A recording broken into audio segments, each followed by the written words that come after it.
Elated at the successful escape of the women and children, the Cheyennes awaited the Kiowas with less anxiety.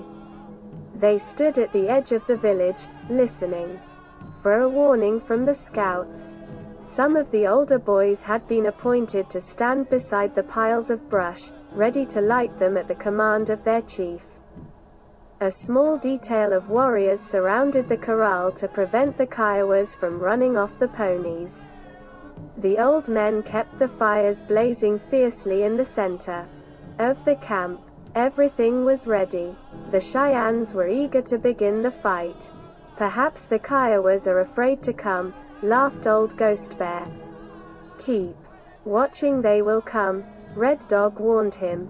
When half of the night had passed, and they had heard nothing of the war party, some of the younger warriors began to repeat the words of Ghost Bear. The older men cautioned him against becoming too confident. They believed that the Kiowas were delaying the attack, with the hope of catching them off their guard. "The Kiowas are sharp," said Red Dog. "We must watch out or they will fool us." Soon afterward the warriors along the southerly side of the camp called out that they had heard a signal. The bark of the little gray fox had sounded far away to the southward. The Cheyennes listened in tense silence. In a few moments the signal was repeated. They knew it had come from one of their scouts. They turned to one another in surprise. Having expected the Kiowas to approach from the west, the call in the south perplexed them. "It is bad," said Red Dog. "The Kiowas have separated."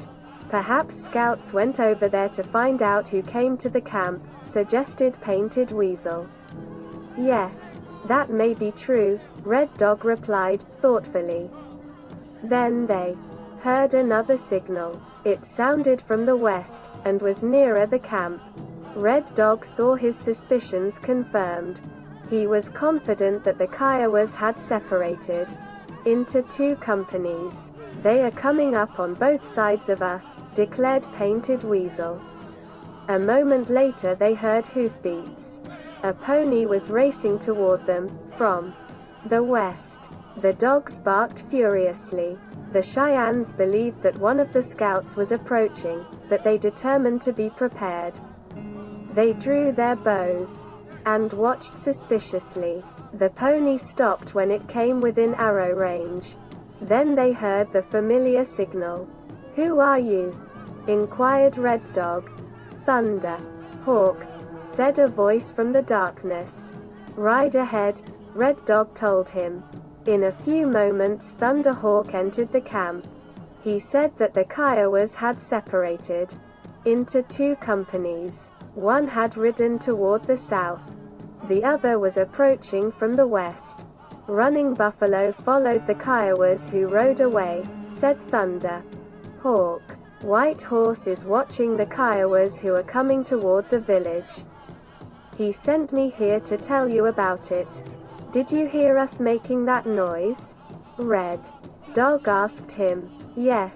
We heard ponies running, and shouts, and then we heard the war songs," said Thunderhawk. "After that the Kiowas rode away." "They must be scouts," said Red Dog. "Perhaps they are trying to find out who came here." "No, they are not scouts," declared Thunderhawk. "There are many ponies. It is a big war party. I believe they are the warriors who came from the place where the sun sleeps." "Then I know about it," said Red Dog. "I believe scouts saw the ponies out there on the plain. Those riders who went away are going to circle around, and try to run off those ponies. Well, we will fool them. The ponies are here." "Yes, yes, that is what they propose to do," the Cheyennes told one another. While they were talking, they heard someone approaching from the south. They felt certain it was Running Buffalo. He stopped and imitated the bark of the little gray fox. Then he galloped to the camp. "Get ready to fight," cried Running Buffalo. "The Kiowas are coming. They are close behind me." They are trying to find the ponies. The ponies are here, Red Dog told him, as he pointed toward the corral. It is good, said Running Buffalo. My brothers, there are many Kiowas in that war party. We are ready, Red Dog said, grimly. Having learned that the Kiowas were advancing upon the camp, the Cheyennes listened anxiously for the approach of White Horse. As time passed, and he failed to arrive, they became uneasy about him. They wondered what had caused him to loiter. They feared that the Kiowas who were approaching from the south might circle about the village and trap him. I will go out there and find him, Thunderhawk proposed, impulsively. Wait, cautioned Red Dog. White Horse is sharp. The Kiowas will not catch him. He is waiting to find out about something. He will come. As he finished speaking, they heard the signal in the north. It filled them with alarm. Their thoughts turned to Cloud Eagle and the helpless company in his care. Had the crafty Kiowas sent scouts into the north? The Cheyennes weakened at the possibility. They waited in breathless suspense for White Horse to reach the camp. White Horse soon relieved their fears. He said that the Kiowas who were advancing from the west had stopped some distance out on the plain. Then he had circled toward the north to make sure that scouts had not gone in that direction. He had heard nothing to arouse his suspicions. It is good, declared Red Dog. I do not believe the Kiowas know anything about our people who went away, said White Horse. I believe they came here to run off ponies. When they found out that we knew about it, they sent scouts to bring more warriors. Now, they are going to make a big fight. Those people I was watching will wait out there until they hear their friends moving ahead. Then they will all rush in. I believe scouts are creeping toward the camp. We must watch sharp. White Horse, your words are good, said Red Dog. I believe you have found out what the Kiowas propose to do. Realizing that the Kiowas might begin the attack at any moment, the Cheyennes stood at the edge of the camp, weapons in hand, watching and listening for their foes. They had little doubt that scouts were moving cautiously through the darkness in an effort to reconnoiter the camp. The thought kept them alert. They listened sharply for the sound of stealthy footfalls. For a long time, however, all was still. Then a pony snorted, in the corral. A dog barked savagely outside the camp. Light the fires, cried Red Dog. The boys shoved glowing embers into the brush piles. A moment afterward they burst into flames. A wide circle of light spread about the camp. The Cheyennes looked for their foes. They had retreated into the night.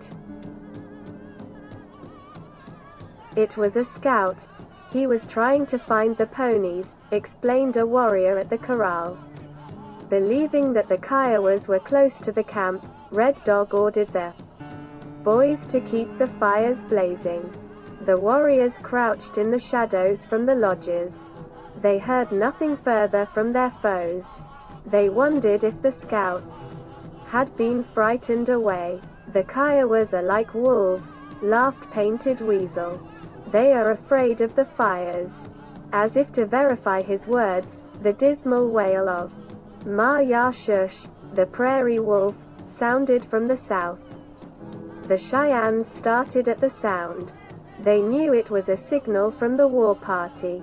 They believed the Kiowas were ready to advance. Watch out, shouted Red Dog. The Kiowas are coming. The wolf call was repeated in the west. It had barely died away before the Kiowa war cry echoed shrilly through the night. The Cheyennes answered the challenge. Then the Kiowas raced toward the camp. They rode close up to the lodges, but the Cheyennes were prepared, and drove them back with a deadly volley of arrows. The Kiowas turned and sought shelter in the darkness. "We have chased them back," the Cheyennes cried, excitedly. "Keep watching," Red Dog cautioned them. The Kiowas were riding around the camp, and yelling fiercely. They appeared to be attempting to stampede the ponies. The latter were plunging and snorting in terror, and those in the corral threatened to break away at any moment. Then the Kiowas suddenly made another attempt to enter the village. They rode recklessly to the edge of the camp, and tried to drive the Cheyennes before them.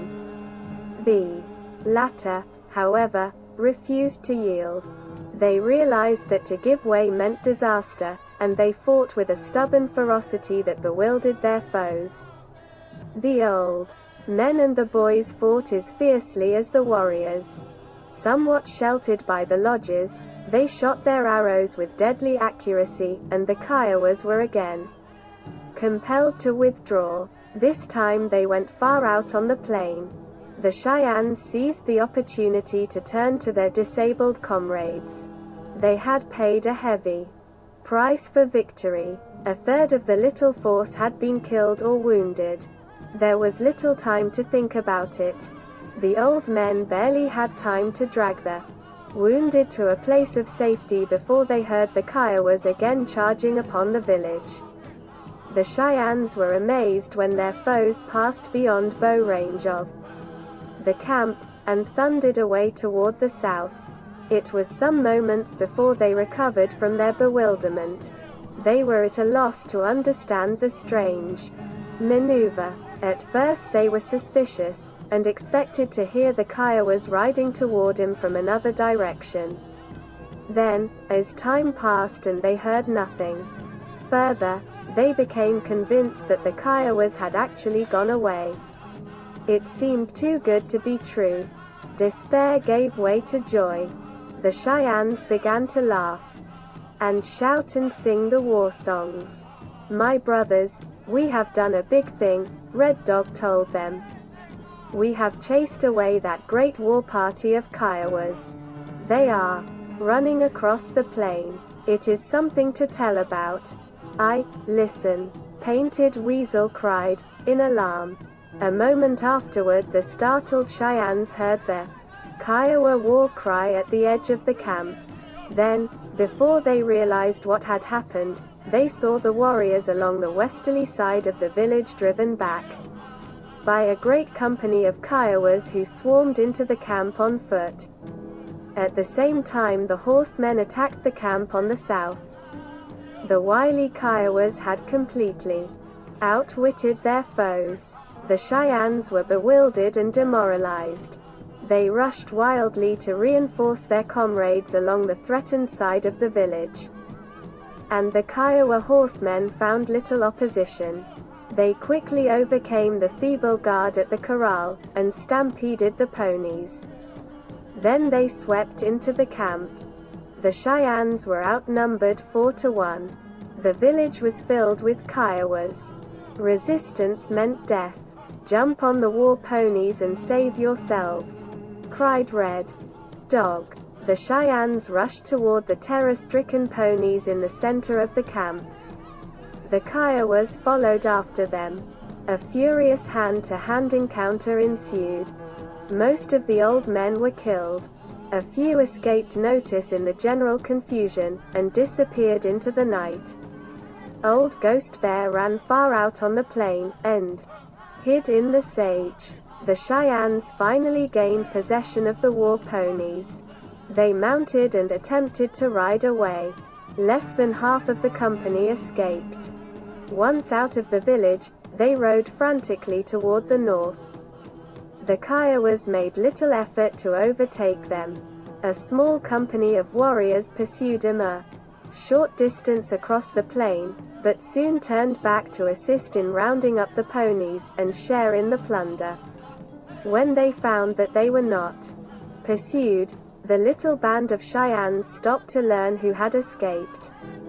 Many famous warriors were missing. Then they suddenly discovered that both Red Dog and Ghost Bear were absent.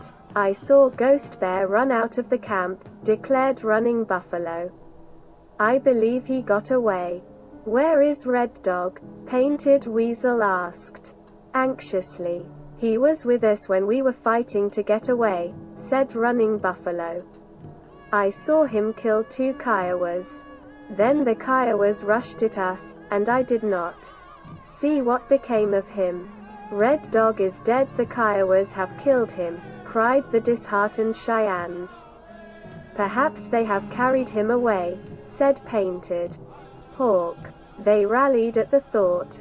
If Red Dog had been captured, they resolved to rescue him.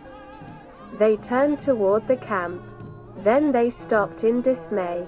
The village was ablaze. The Kiowas had set fire to the lodges. The Cheyennes heard them yelling triumphantly, far away to the southward. My brothers, there are few of us left, declared Running Buffalo. It is useless to try to do anything. Come, we will ride after our people, and ask the Ogalalas to help us. Then we will bring a great war party to fight the Kiowas.